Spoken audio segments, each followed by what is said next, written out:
ಮುಂದಿನ ಕೃಷ್ಣಾವತಾರಕ್ಕೆ ಬರ್ತಾರೆ. ಸುಲಲಿತ ತನುವರ ವರದ ಮಹಾಬಲ ಯದುವರ ಪಾರ್ಥಪ ಭವ ಮಮ ಶರಣಂ ಶುಭತಮ ಕಥಶಯ ಪರಮ ಸದೋದಿತ ಜಗದಿಕ ಕಾರಣ ರಮ ರಮ ರಮಣ. ಸುಲಲಿತ ತನುವರ, ಅಲ್ಲಿಯೂ ಕೂಡ ಈ ಮಾತಿಗೆ ಒತ್ತು ಕೊಟ್ಟಿದ್ದಾರೆ ನೋಡಿ. ದೇವಕಿ ನಂದನ ಸುಂದರ ರೂಪ ಅಂತ, ಸುಂದರ ರೂಪ ಅಂತ ಅನ್ನೋದನ್ನ ಕೃಷ್ಣಾವತಾರಕ್ಕೆ ಹಿಂದಿನ ಸ್ತೋತ್ರದಲ್ಲಿ ಹೇಳಿದ್ದಾರೆ. ಇಲ್ಲಿ ಕೂಡ ಅದಕ್ಕೆ ಒತ್ತು ಕೊಡ್ತಾರೆ, ಸುಲಲಿತ ತನುವರ ಅಂತ. ಸುಲಲಿತ ತನು, ಲಾಲಿತ್ಯ ಅಂತಂದ್ರೆ ಮೋಹಕತ್ವ. ಅತ್ಯಂತ ಸುಂದರವಾದಂತಹ ರೂಪವನ್ನು ತೊಟ್ಟು ಭೂಮಿಗೆ ಇಳಿದು ಬಂದವನೇ ಅಂದ್ರೆ ಆ ಸೌಂದರ್ಯದ ಪೂರ್ಣ ಅಭಿವ್ಯಕ್ತಿ ಭಗವಂತ ಎಲ್ಲ ರೂಪಗಳಲ್ಲಿ ಮಾಡಿಲ್ಲ. ಅದರ ಪೂರ್ಣ ಸೌಂದರ್ಯ, ಆ ದ್ವಾತ್ರಿಂಶ ಲಕ್ಷಣ ಉಪೇತವಾದ ಆ ದಿವ್ಯ ಶರೀರದ ಚೆಲುವು ಏನು ಅನ್ನುವುದನ್ನ ಮನುಷ್ಯನ ಕಣ್ಣು ನೋಡ್ಲಿಕ್ಕೆ ಸಾಧ್ಯವಾಗುವಷ್ಟು ಪೂರ್ಣ ಪ್ರಮಾಣದಲ್ಲಿ ತೋರಿಸಿದ ಅವತಾರ ಅಂತ. ಸುಲಲಿತ ತನು, ಅತ್ಯಂತ ರೋಚಕವಾದ ಮೋಹಕವಾದಂತಹ ರೂಪಶ್ರೀಯನ್ನು ತೊಟ್ಟು ಭೂಮಿಗಿಳಿದು ಬಂದವನೇ. ಆದರೆ ಅದು ತನು ಅಂದರೆ ದೇಹವನ್ನು ತೊಟ್ಟು ಅಂತ ಹೇಳಿದ್ರೆ ಹಾಗ ನಮ್ಮ ಹಾಗೆ ಪಂಚಭೌತಿಕ ದೇಹ ಅಲ್ಲ ಅಂದ್ರೆ ತನುವರ ಅಂದ್ರು. ಅದು ಶ್ರೇಷ್ಠವಾದ ಶರೀರ, ಅದು ಜ್ಞಾನಾನಂದಮಯವಾದ ಶರೀರವೇ. ಆ ಜ್ಞಾನಾನಂದಮಯವಾದ ಶರೀರ ಎಷ್ಟು ಸುಂದರವಾಗಿರಬಹುದು ಅನ್ನುವ ಕಲ್ಪನೆಯನ್ನ ಮನುಷ್ಯರ ಕಣ್ಣಿಗೆ ಕೊಟ್ಟ ಅವತಾರ ಅದು. ಸುಲಲಿತ ತನುವರ, ವರದ, ಶ್ರೇಷ್ಠರಾದವರಿಗೂ ಕೂಡ ಅವರು ಬಯಸಿದ್ದನ್ನೆಲ್ಲ ಕೊಟ್ಟವ. ವರದ, ಅವರು ಬಯಸಿದ್ದನ್ನು ಕೊಟ್ಟವ. ಪಾಂಡವರಿಗೆ ವಿಶೇಷವಾಗಿ ಅವರು ಬಯಸಿದ್ದನ್ನು ಕೊಟ್ಟವ. ಹೀಗೆ ಯಾರು ಅವನಿಗೆ ಶರಣಾಗತರಾದರೂ ಅವರಿಗೆ ಬಯಸಿದ್ದನ್ನು ಕೊಟ್ಟವ. ಮಹಾಬಲ, ಸಾಮಾನ್ಯ ಚಂದದ ದೇಹ ಅಂತಂದ್ರೆ ಅದು ಬಹಳ ನವುರಾದ, ನಯವಾದ, ನುಣುಪಾದ ಶರೀರ ಅಂದ್ರೆ ತ್ರಾಣ ಇರೋದಿಲ್ಲ. ಬಲಿಷ್ಠವಾದ ಕೂಡಲೇ ಒಂಥರ ಹಾರಶ್ನೆಸ್ ಇರ್ತದೆ ದೇಹದಲ್ಲಿ, ಚೆಲುವು ಇರೋದಿಲ್ಲ ಅಂತ ಅನ್ನೋದು ಸಾಮಾನ್ಯ ಕಲ್ಪನೆ. ಅದಕ್ಕೆ ಆಚಾರ್ಯ ಹೇಳ್ತಾರೆ, ಸೌಂದರ್ಯದ ಪರಾಕಾಷ್ಠೆ ಮತ್ತು ಬಲದ ಪರಾಕಾಷ್ಠೆ. ನೀನು ಸಣ್ಣ ಹುಡುಗ, ಮುದ್ದು ಮುದ್ದಾದ ಹುಡುಗ, ಗೋಪಿಕಾ ಸ್ತ್ರೀಯರು ಎತ್ತಿ ಮುದ್ದಾಡಿದ ರೂಪ, ಹೋಗಿ ಕಂಸನನ್ನ ಹಿಡಿದು ಎಳೆದು ಜುಟ್ಟಿನಲ್ಲಿ ಎಳೆದು ಕೆಳಗೆ ಕೆಡವಿ, ಅಥವಾ ಆ ಕೋಲಯಾಪೀಡ ಆನೆಯನ್ನು, ಆ ಜಟ್ಟಿಗಳನ್ನು, ಆ ಕಂಸನನ್ನು, 8 ವರ್ಷದ ಗೋಪಿಕಾ ಸ್ತ್ರೀಯರ ಜೊತೆಗೆ ಓಡಾಡ್ತಾ ಇದ್ದ ಒಂದು ಮುದ್ದು ಮುದ್ದಾದ ಹುಡುಗ. ಇದು ಅಂಥ ಜಗದೇಕ ವೀರರನ್ನ ಜುಟ್ಟು ಹಿಡಿದು ಎಳೆದು ಕೆಳಕ್ಕೆ ಕೆಡವಿ ಕೊಂದೀತು ಅಂತ ಕಲ್ಪನೆ ಕೂಡ ಮಾಡದಂತಹ ಬಲ ಪ್ರದರ್ಶನವನ್ನು ಮಾಡಿದ ರೂಪ. ಸೌಂದರ್ಯದಲ್ಲಿಯೂ ಪರಾಕಾಷ್ಠೆಯನ್ನು ತೋರಿದ ರೂಪ, ಶಕ್ತಿಯಲ್ಲೂ ಪರಾಕಾಷ್ಠೆಯನ್ನು ಅಭಿವ್ಯಕ್ತಿಗೊಳಿಸಿದ ರೂಪ. ಸುಲಲಿತ ತನುವರ ವರದ ಮಹಾಬಲ. ನೀವು ಇದನ್ನ ಮಹಾಬಲ ಅನ್ನುವ ವಿಶೇಷಣವನ್ನ ಕೊಟ್ಟದ್ದರ ಉದ್ದೇಶವನ್ನು ಗಮನಿಸಬೇಕು. ಭಗವಂತ ಎಲ್ಲಾ ರೂಪದಲ್ಲೂ ಬಲ ಸ್ವರೂಪನೇ ಅಲ್ವೇ, ಅವನಿಗೇನು ಬಲಕ್ಕೆ ಕಮ್ಮಿ ಏನಿಲ್ಲ. ಭಗವಂತ ಕೃಷ್ಣ ರೂಪದಲ್ಲಿ ಮಾತ್ರ ಮಹಾಬಲ, ಉಳಿದ ರೂಪದಲ್ಲಿ ಅಲ್ಲ ಅಂತಲ್ಲ. ಆದರೆ ಬೇರೆ ಅವತಾರಗಳನ್ನು ನೋಡಿ ಯಾವುದೋ ಒಂದು ವಿಶಿಷ್ಟ ಕಾರ್ಯದಲ್ಲಿ ಮಾತ್ರ ಬಲ ಪ್ರದರ್ಶನ. ರಾಮಚಂದ್ರನು ಕೂಡ ತನ್ನ ಬಲ ಪ್ರದರ್ಶನ ಮಾಡಿದ್ದು ತಾನು ವಯಸ್ಸಿಗೆ ಬಂದ ಮೇಲೆ, ಬಾಲ್ಯದಲ್ಲಿ ಅಲ್ಲ.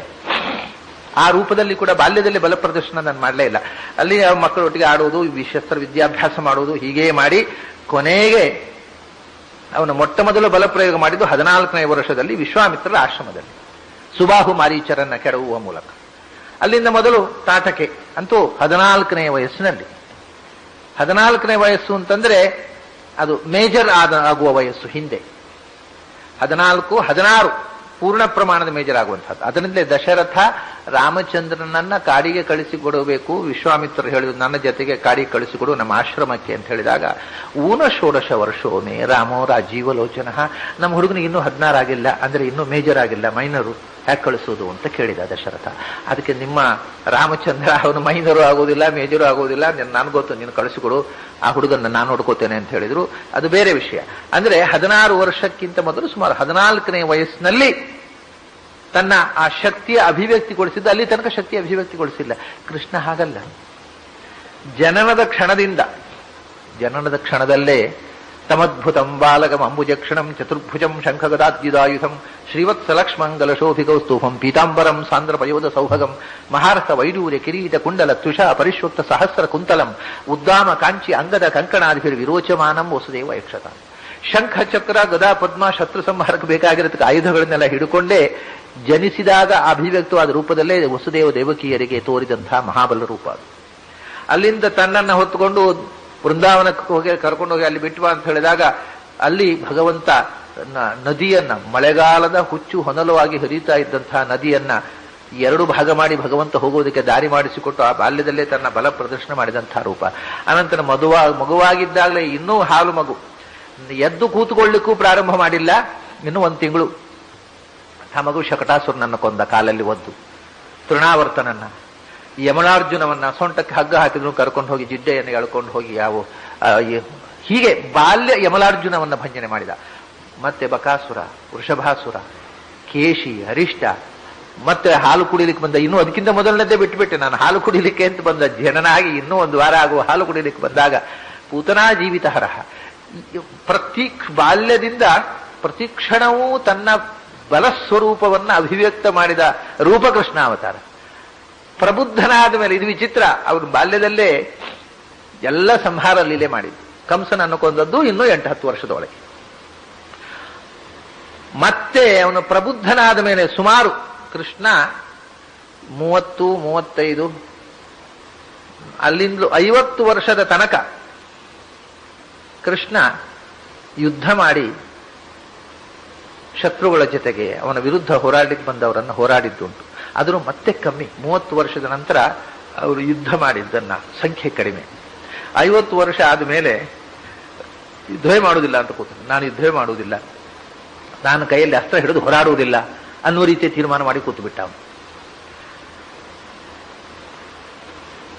ಕೊನೆಗೆ ಅವನು ಸುಮ್ಮನೆ ಸಾಕ್ಷಿಯಾಗಿ ನಿಂತು ಹೊಡೆದಾಡಿಕೊಂಡು ಸತ್ತರು ಇವರು 18 ಅಕ್ಷೋಹಿಣಿ.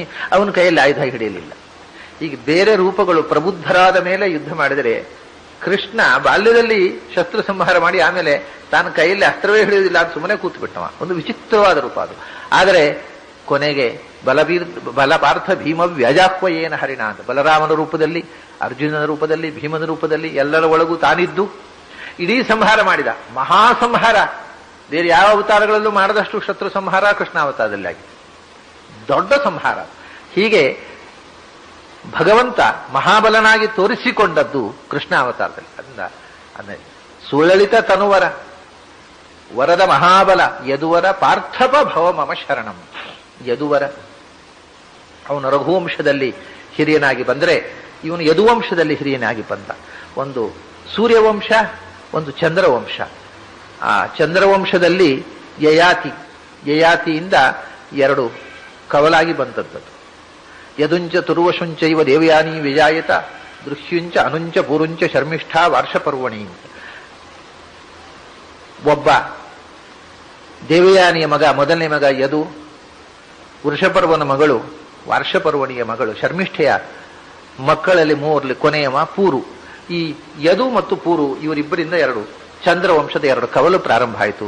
ಆ ಯದುವಂಶದಲ್ಲಿ ಕೃಷ್ಣ ಅವತರಿಸಿದ, ಪೂರ್ವವಂಶದಲ್ಲಿ ಪಾಂಡವರು ಬಂದರು. ಅವರೇ ಪೌರವರು. ಪೂರ್ವವಂಶದಿಂದ ಬಂದವರು. ಪೂರ್ವವಂಶದಲ್ಲೇ ಮತ್ತೆ ಮುಂದೆ ಕುರು ಬಂದ. ಆದ್ದರಿಂದ ಅವರು ಕೌರವರು ಅಂತ ಹೆಸರು ಬಂತು. ಕೌರವ ವಂಶ, ಕುರುವಂಶ ಅಂತ ಹೆಸರು ಬಂತು. ಆಮೇಲೆ ಪಾಂಡವರು ಬಂದ ಮೇಲೆ, ಅದು ಪಾಂಡುರಾಜ ಬಂದ ಮೇಲೆ ಪಾಂಡವರು ಅನ್ನುವಂಥ ಹೆಸರು ಬಂತು. ಆದರೆ ಮೂಲತಃ ಯಯಾತಿಯ ಕೊನೆಯ ಮಗ ಪೂರ್ವಿನಿಂದ ಬೆಳೆದು ಬಂದ ವಂಶದಲ್ಲಿ ಪಾಂಡವರು ಬಂದವರು. ಯಯಾತಿಯ ಮೊದಲ ಮಗ ಯದುವಿನಿಂದ ಬಂದಿರತಕ್ಕಂಥ ವಂಶ ಯಾದವ ವಂಶ. ಆ ವಂಶದಲ್ಲಿ ಭಗವಂತ ಅವರಿಸಿದ. ಯದುವರ ಪಾರ್ಥಪ ಅವತರಿಸಿ ವಿಶೇಷವಾಗಿ ರಕ್ಷಣೆ ಕೊಟ್ಟಿ ಪಾರ್ಥರಿಗೆ ಅಂತ. ಪಾರ್ಥರು ಅಂತಂದ್ರೆ ಸಾಮಾನ್ಯವಾಗಿ ಪಾಂಡವರು, ವಿಶೇಷವಾಗಿ ಧರ್ಮರಾಜ ಭೀಮಾರ್ಜುನರು. ಪಾರ್ಥರು ಅಂದ್ರೆ ಪೃಥೆಯ ಮಕ್ಕಳು ಅಂತ. ಆದರೆ ಪಾರ್ಥರು ಅಂದ್ರೆ ಪೃಥೆಯ ಮಕ್ಕಳು ಅಂದ್ರೆ ಪಾಂಡುವಿನ ಮಕ್ಕಳು. ಆವಾಗ ನಕುಲ ಸಹದೇವರು ಸೇರಿದರು. ಆದರೆ ನೀವು ವಿಶೇಷವಾಗಿ ತಗೊಂಡ ನಕುಲ ಸಹದೇವರು ಮಾದ್ರೇಯರು, ಇವರು ಪಾರ್ಥರು. ಧರ್ಮರಾಜ ಭೀಮಾರ್ಜುನರು ಅವರನ್ನ ರಕ್ಷಣೆ ಮಾಡಿದವ. ಅದರಲ್ಲೂ ವಿಶೇಷವಾಗಿ ಪಾರ್ಥ ಅಂದ್ರೆ ಅರ್ಜುನನ ಸಾರಥಿಯಾಗಿ ಅರ್ಜುನನಿಗೆ ವಿಶೇಷವಾದ ರಕ್ಷಣೆ ಕೊಟ್ಟವ. ಅಂಥ ಅರ್ಜುನನಿಗೆ ರಕ್ಷಣೆ ಕೊಟ್ಟಂಥ ಅರ್ಜುನನ ಒಳಗೆ ಮತ್ತೆ 2 ರೂಪಗಳಿದ್ದವು. ಅರ್ಜುನನಿಗೆ ರಕ್ಷಣೆ ಕೊಡ್ಲಿಕ್ಕೆ ಯಾಕೆ ನಿಂತ ಅಂದ್ರೆ, ಅರ್ಜುನನಲ್ಲಿ ವಿಶೇಷವಾದ ವಾಯುದೇವರ ಆವೇಶ, ಅರ್ಜುನನಲ್ಲಿ ವಿಶೇಷವಾದ ಶೇಷನ ಆವೇಶ, ನರರೂಪದ ಆವೇಶ, ಮತ್ತು ಸ್ವತಃ ಇಂದ್ರ. ಹಾಗೆ ಅಲ್ಲಿಯೂ 3 ಶಕ್ತಿಗಳಿದ್ದವು. 3 ಜೀವಗಳಲ್ಲ, ಜೀವದ್ವಯ ಸಮಾವೇಶ ಅಲ್ಲ, ಅದು ಬರೇ ಅವರ ಸನ್ನಿಧಾನ ಅಷ್ಟೇ. ಈ ದೇಹದ ಮೇಲೆ ಅಭಿಮಾನವನ್ನು ತಗೊಂಡಾಗ ಜೀವ ಎರಡು ಜೀವ ಅಂತ ಆಗತ್ತೆ. ಅದರಲ್ಲಿ ಸನ್ನಿಧಾನ ಇದು ಪ್ರೇರಣೆ ಮಾಡಿದ್ರೆ ನಮ್ಮ ದೇಹದಲ್ಲಿಯೂ ಅನೇಕ ದೇವತೆಗಳಿದ್ದಾರೆ. ಒಂದೊಂದು ಇಂದ್ರಿಯಾಭಿಮಾನದಲ್ಲಿ 100 ಮಂದಿ ದೇವತೆಗಳು ಒಳಗಿದ್ದಾರೆ. ಅದರಿಂದ ಅನೇಕ ಜೀವ ಸಮಾವೇಶ ಅಂತ ಒಂದೊಂದು ದೇಹದಲ್ಲಿ ಇದೆ ಅಂತ ಯಾರು ಹೇಳುವುದಿಲ್ಲ. ಆ ದೇಹಾಭಿಮಾನವನ್ನು ಅವರು ಕೈಗೆ ತಗೊಂಡ್ರೆ ಮಾತ್ರ ಅದು ಆ ಅಭಿಮಾನಿ ಜೀವ ಆಗುತ್ತೆ. ಹೀಗೆ ಇವನಲ್ಲಿ ದೇಹಾಭಿಮಾನ ಇರುವುದು ಇಂದ್ರನಿಗೆ. ಈ ದೇಹ ನನ್ನದು ಅಂತರ್ಥ. ದೇಹಾಭಿಮಾನದ ಜೊತೆಗೆ ಇರತಕ್ಕ ಜೀವ ಇಂದ್ರ. ಆದ್ರಿಂದ ಅರ್ಜುನ ಇಂದ್ರ. ಅದರ ಜೊತೆಗೆ ಅವನು 2 ಆವೇಶಗಳಿದೆ. ಶೇಷನ ಆವೇಶ, ನರ ಆವೇಶ. ಅದರಿಂದ ನರನಾರಾಯಣರೇ ಅರ್ಜುನ ಕೃಷ್ಣರಾಗಿ ಅವತರಿಸಿದ್ರು ಅಂತದ್ದು. ಅವನಲ್ಲಿ ನರನ ಆವೇಶ ಮತ್ತು ವಿಶೇಷವಾಗಿ ನರೋತ್ತಮನ ಆವೇಶ. ನರಂಚೈವ ನರೋತ್ತಮ, ಇವರಿಬ್ಬರ ಆವೇಶ. ನರೋತ್ತಮ ಅಂದ್ರೆ ಭೀಮಸೇನ, ವಾಯುದೇವರು ಅಂದ್ರೆ ಭೀಮಸೇನ. ವಾಯುದೇವರ ಆವೇಶ ಮತ್ತು ಶೇಷನ ಆವೇಶ ಅವನಲ್ಲಿದೆ. ಹೀಗೆ ಶೇಷ, ವಾಯು, ಇಂದ್ರ 3 ಕಕ್ಷೆಯಲ್ಲಿರ್ತಕ್ಕವರು ಅರ್ಜುನನಲ್ಲಿದ್ದರು. ಅದರಿಂದ ಭಗವಂತ ಅವನಿಗೆ ವಿಶೇಷ ರಕ್ಷಣೆ ಕೊಟ್ಟಲ್ಲಿ ಕೊಟ್ಟು ಅದನ್ನ ಪಾರ್ಥಪ ಅಂತಂದ್ರು. ವಿಶೇಷವಾಗಿ ಪಾಂಡವರನ್ನು ರಕ್ಷಿಸಿದವ. ಅದರಲ್ಲೂ ವಿಶೇಷವಾಗಿ ಪಾರ್ಥರು ಅಂದ್ರೆ ಭೀಮಾರ್ಜುನರು ಪಾರ್ಥರೇ. ಅದರಲ್ಲೂ ವಿಶೇಷವಾಗಿ ಸಾರಥಿಯಾಗಿ ತಾನೇ ಗಾಡಿಯಲ್ಲಿ ನಿಂತು ಅರ್ಜುನನನ್ನ ರಕ್ಷಿಸಿದವ. ಅರ್ಜುನನನ್ನ ತಾನೇ ನಿಂತು ರಕ್ಷಿಸಬೇಕಾದ ಅವಶ್ಯಕತೆ ಇತ್ತು. ಭೀಮಸೇನನ ಜೊತೆಗೆ ನಿಂತು ರಕ್ಷಿಸಬೇಕಾದ ಅವಶ್ಯಕತೆ ಇರಲಿಲ್ಲ. ಯಾಕಂದ್ರೆ ಭೀಮಸೇನ ಆ ಅಕ್ಷೋಹಿಣಿ ಸೇನೆಯ ಮುಂದೆ 11 ಅಕ್ಷೋಹಿಣಿ ಸೇನೆಯ ಎದುರು ತಾನಾಗಿ ನಿಂತು ಎದುರಿಸುವಂತಹ ತಾಕತ್ತು ಭೀಮಸೇನಿಗಿತ್ತು. ಅರ್ಜುನನಿಗೆ ಇತ್ತು, ಆದರೆ ಕೆಲವೊಮ್ಮೆ ಇರಲಿಲ್ಲ. ಅರ್ಜುನನನ್ನು ಮೀರಿಸುವ ಶಕ್ತಿ ಅಶ್ವತ್ಥಾಮಾಚಾರರಲ್ಲಿದ್ದರು. ಅಶ್ವತ್ಥಾಮಾಚಾರ ಸ್ವತಃ ರುದ್ರಾವತಾರ.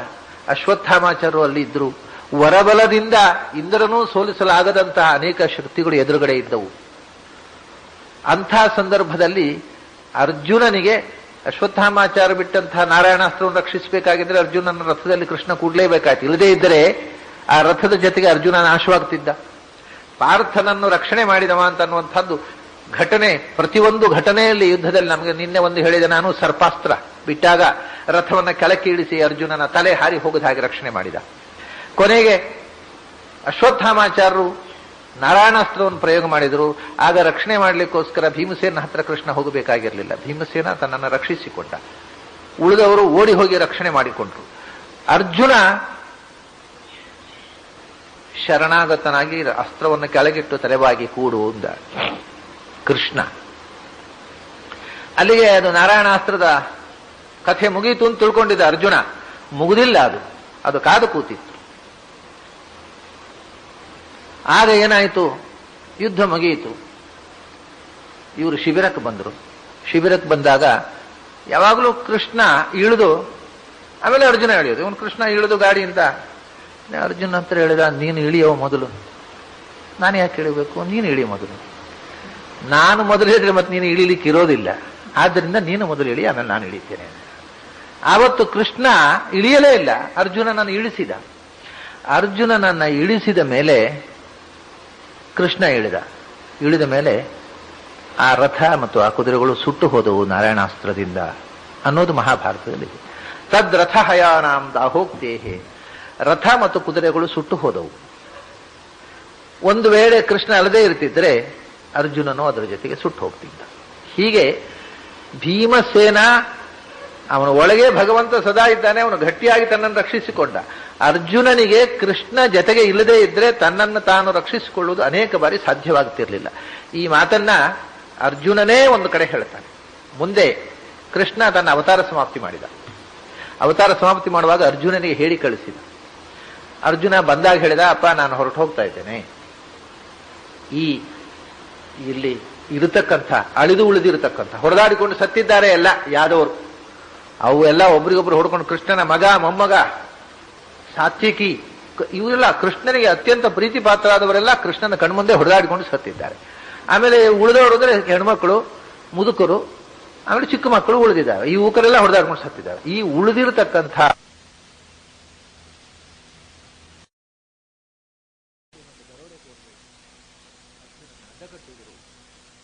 ಆ ಯಾದವ ಸ್ತ್ರೀಯರನ್ನು ಮಕ್ಕಳನ್ನು ಅಲ್ಲಿ ಅವರು ಕರ್ಕೊಂಡು ಬಂದಾಗ ತಂದಿದ್ದಂತಹ ಪೆಟ್ಟಿಗೆಗಳು ತುಂಬಿ ತಂದಿದ್ದ ಸಂಪತ್ತನ್ನ ದೋಚಿದ್ರು, ಲೂಟಿ ಮಾಡಿದರು. ಅರ್ಜುನನಿಗೆ ಏನೂ ಮಾಡೋದಾಗ್ತಿಲ್ಲ.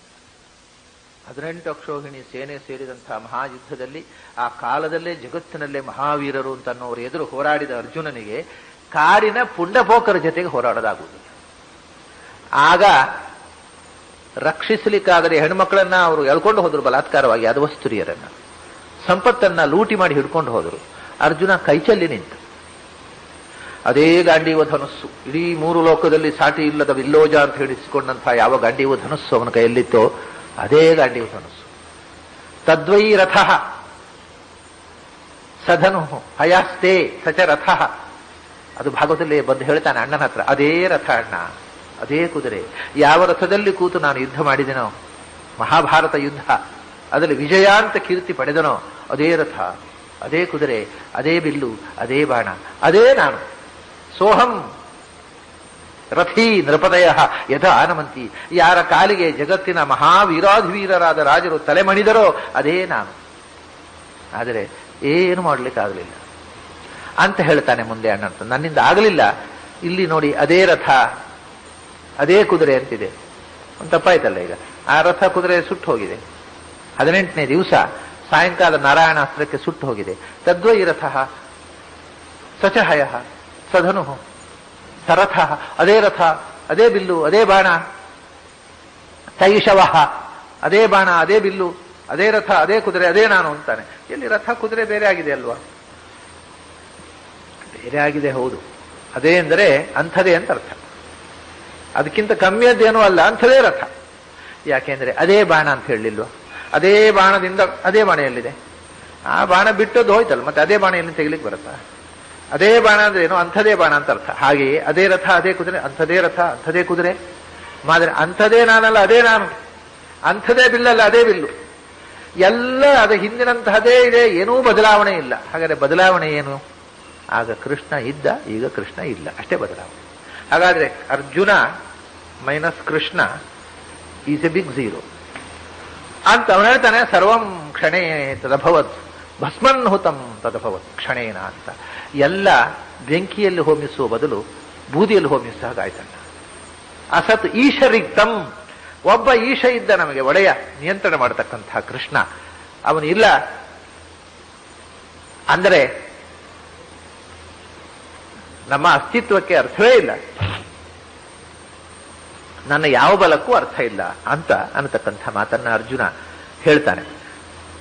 ಅದಕ್ಕೋಸ್ಕರವೇ ಆಚಾರ್ಯರು ವಿಶೇಷವಾಗಿ ಇಲ್ಲಿ ಪಾರ್ಥಪ ಅಂದರು. ಅರ್ಜುನನನ್ನ ಪ್ರತಿ ಕ್ಷಣ ರಕ್ಷಣೆ ಮಾಡಿದ್ವಿ. ಆಮೇಲೆ ಒಂದು ದೃಷ್ಟಿಯಿಂದ ಪಾರ್ಥ ಅಂದರೆ ಧರ್ಮರಾಜನೂ ಹೌದು, ಪೃಥೆಯ ಮೊದಲನೇ ಮಗ. ಅವನನ್ನು ಅನೇಕ ಸಂದರ್ಭಗಳಲ್ಲಿ ಅವನು ಗೊಂದಲಕ್ಕೊಳಗಾದಾಗ ತಾನು ನಿಂತು ಈ ಕೃಷ್ಣನ ಮಾರ್ಗದರ್ಶನ ಇಲ್ಲದೆ ಇರ್ತಿದ್ರೆ ಧರ್ಮರಾಜ ಹೇಗೆ ನಡ್ಕೊಳ್ತಿದ್ನೋ, ಮಹಾಭಾರತದ ಕಥೆ ಹೇಗೆ ಬೆಳೀತಿತ್ತೋ ಹೇಳಲಿಕ್ಕೆ ಬರುವುದಿಲ್ಲ. ಅವನು ಸುಮ್ಮನೆ ಒಂದು ಬೊಂಬೆ, ಇವನು ಸೂತ್ರಧಾರನಾಗಿ ಅವನನ್ನು ಆಡಿಸ್ತಾ ಇಡೀ ಮಹಾಭಾರತದ ಹಿಂದೆ ಕಥಾನಾಯಕನಾಗಿ ನಿಂತು ಕಥೆಯನ್ನು ನಡೆಸಿದವ ಕೃಷ್ಣ. ಅಂದ ಧರ್ಮರಾಜನಿಗೂ ಮಾರ್ಗದರ್ಶನ ಮಾಡಿ ಎಷ್ಟೋ ಸಂದರ್ಭದಲ್ಲಿ ಧರ್ಮರಾಜ ಭೀಷ್ಮಾಚಾರ್ಯ ಹತ್ರ ಹೋಗಿ ಉಪದೇಶವೇ ಬೆಳೆಯುತ್ತಿರಲಿಲ್ಲ ಕೃಷ್ಣ ಅಲ್ಲದೆ ಇರುತ್ತಿದ್ರೆ. ಇಡೀ ಶಾಂತಿ ಪರ್ವ, ಅನುಶಾಸನ ಪರ್ವದಲ್ಲಿ ಸಮಸ್ತ ಶಾಸ್ತ್ರಗಳ ಲೋಕನೀತಿ, ರಾಜನೀತಿ, ವ್ಯವಹಾರ ಎಲ್ಲ ಉಪದೇಶ ಪಡೆದನಲ್ಲ. ಈ ಉಪದೇಶ ಧರ್ಮರಾಜ ಪಡೆಯುತ್ತಲೇ ಇರಲಿಲ್ಲ. ಯಾಕೆಂದ್ರೆ ಅವನಿಗೆ ಭೀಷ್ಮಾಚಾರ್ಯ ಹತ್ರ ಹೋಗಲಿಕ್ಕೆ ಭಯ. ನಾವು ಯುದ್ಧದಲ್ಲಿ ಹೊಡೆದು ಉರುಳಿಸಿದ ಅವರ ಹತ್ರ ನಾವು ಹೇಗೆ ಹೋಗಿ ಮುಖ ತೋರಿಸುವುದು ಅಂತ. ಹೀಗೆ ಪ್ರತಿಯೊಂದಲ್ಲೂ ಅಳುಕಿನಿಂದ ಅವನು ಹಿಂದೆ ಸರಿತಾ ಇದ್ದಾಗ ಕೃಷ್ಣ ಹೋಗಿ, ಬಾರಯ್ಯ, ಆ ಮುದುಕ ಸಾಯ್ತಾ ಇದ್ದಾನೆ, ಸಾಯುವ ಮುಂಚೆ ಅವನಲ್ಲಿ ಇದ್ದದ್ದನ್ನು ಸ್ವಲ್ಪ ಹೀರಿಕೊ, ಮನುಷ್ಯ ಸಾಯಲಿ ಅಡ್ಡಿ ಇಲ್ಲ, ಜ್ಞಾನ ಸಾಯಬಾರದು, ಬಾ ಅಂತ ಕರ್ಕೊಂಡು ಹೋದ. ಕೃಷ್ಣ ಕರ್ಕೊಂಡು ಹೋಗದಿದ್ರೆ ಹೋಗ್ತಿರ್ಲಿಲ್ಲ.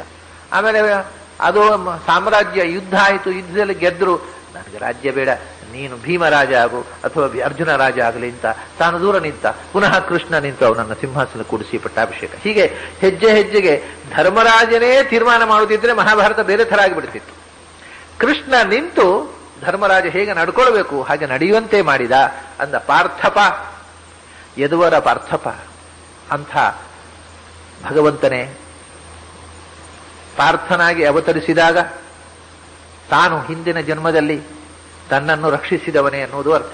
ಹಿಂದೆ ಪಾರ್ಥನಾಗಿ ತಾನು ಭೀಮರೂಪದಿಂದ ಇದ್ದಾಗ ತನ್ನನ್ನು ಪಾಲಿಸಿದವನೇ, ಹಿಂದೆ ಆಂಜನೇಯನಾಗಿದ್ದಾಗ ತನಗೆ ಸಮ್ಮಾನ ಮಾಡಿದವನು, ಸೀತೆಯ ಸಂದೇಶ ಕೊಟ್ಟದ್ದಕ್ಕೆ ತನ್ನ ಆತ್ಮಪ್ರದಾನ, ಆಲಿಂಗನವಿತ್ತು ಆತ್ಮಪ್ರದಾನ ರೂಪವಾದಂತಹ ಸಮ್ಮಾನ ಮಾಡಿದವನು ನೀನು.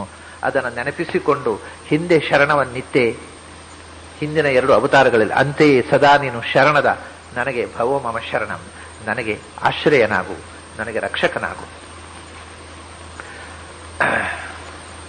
ಶುಭತಮ ಕಥಶಯ ಪರಮ ಸದೋದಿತ ಜಗದೇಕ ಕಾರಣ ರಮ ರಮ ರಮಣ.